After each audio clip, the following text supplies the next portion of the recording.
saya berkhidmat jadi amal soleh. Gitu. Kenapa Bapak rajin sekali membanting-banting tulang? Karena saya tukang tulang. Ya. Ini serius. Kenapa Bapak mati-matian ngebela keluarga? Qadarullah saya jadi lelaki. Takdirnya saya jadi ayah. Jadi kepala keluarga. Jadi dititipi anak. Saya niat mengurus keluarga jadi amal soleh. Gimana kalau anaknya nggak tahu balas budi?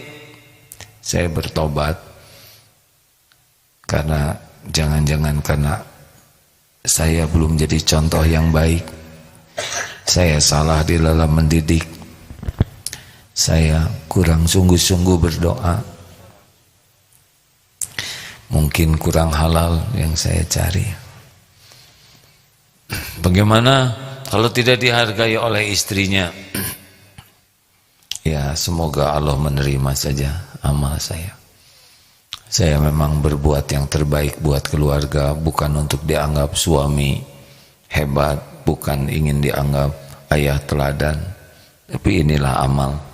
Gitu saja. Kenapa saudara di kantor kerjanya gigih sekali, disiplin? Ya karena ini amal saya. Supaya jadi karyawan teladan ya gak kepikirlah.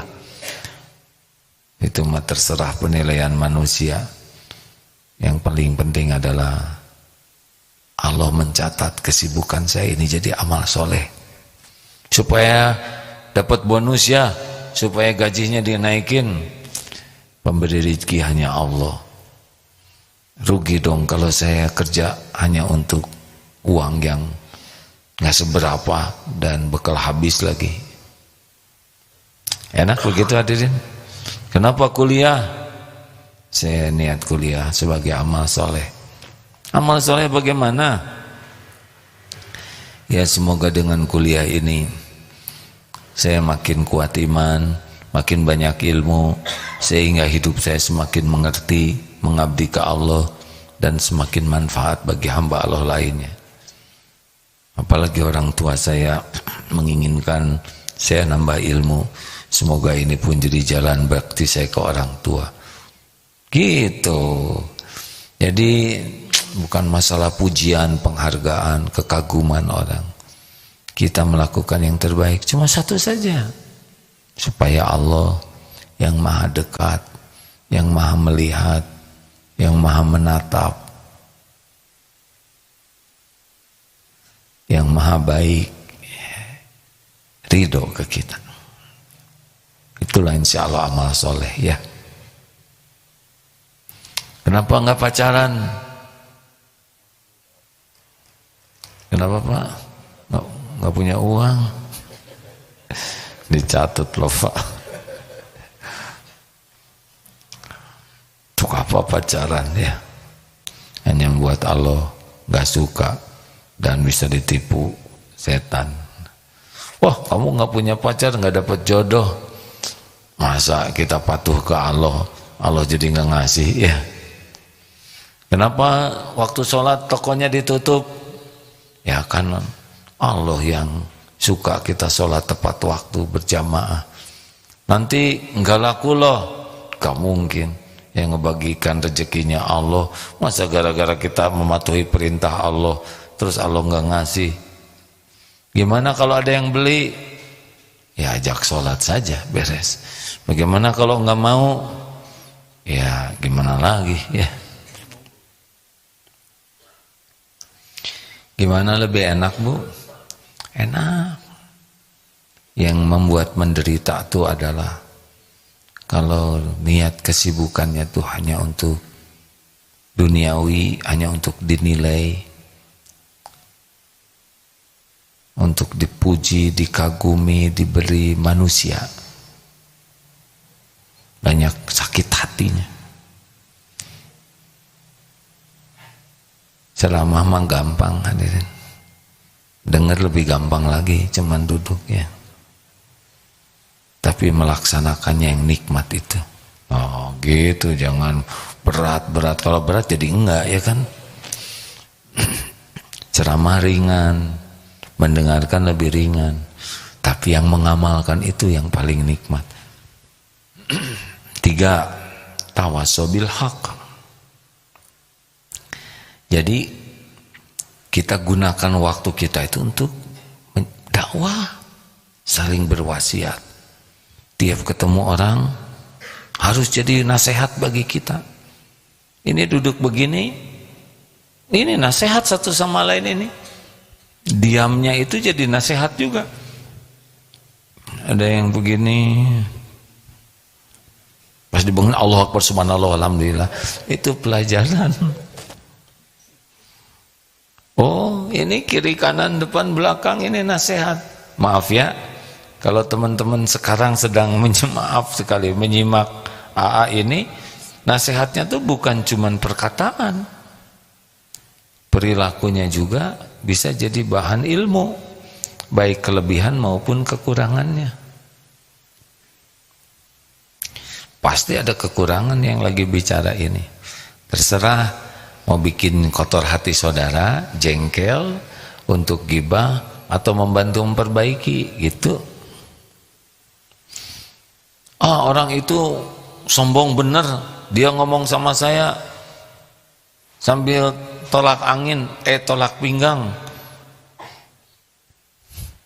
Gak enak saya lihat. Itu kan itu ilmu juga loh. Gaya seperti itu yang jangan kita lakukan. Dia nunjuk-nunjuk wajah saya tersinggung. Itu kan ilmu, supaya kita tidak nunjuk-nunjuk wajah orang. Tawasobil haq, berwasiat dalam kebenaran. Gimana saya tidak bisa dakwah? Dakwah kan tidak harus bicara. Tidak harus bicara saja.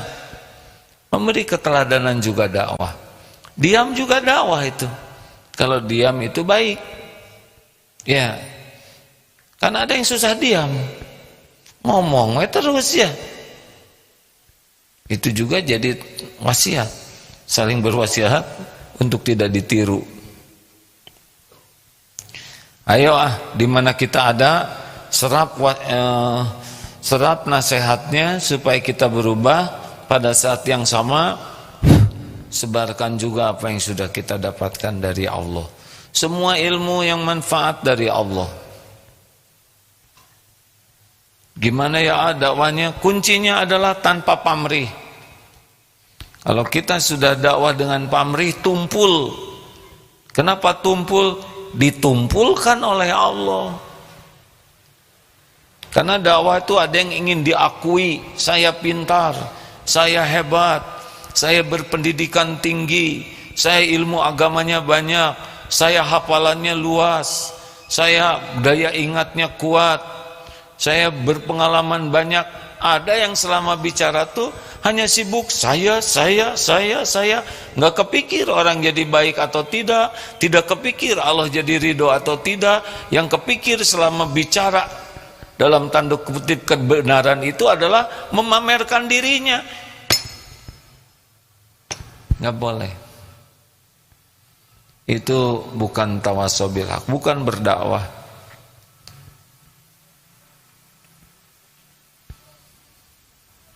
Kenapa jadi pada melongo gini? Apa salah saya? 4, tawa sobis sabr, ya, saling berwasiat dalam kesabaran. Nah, sabar itu apa? Yang dapat dipahami adalah menahan diri, mengendalikan diri.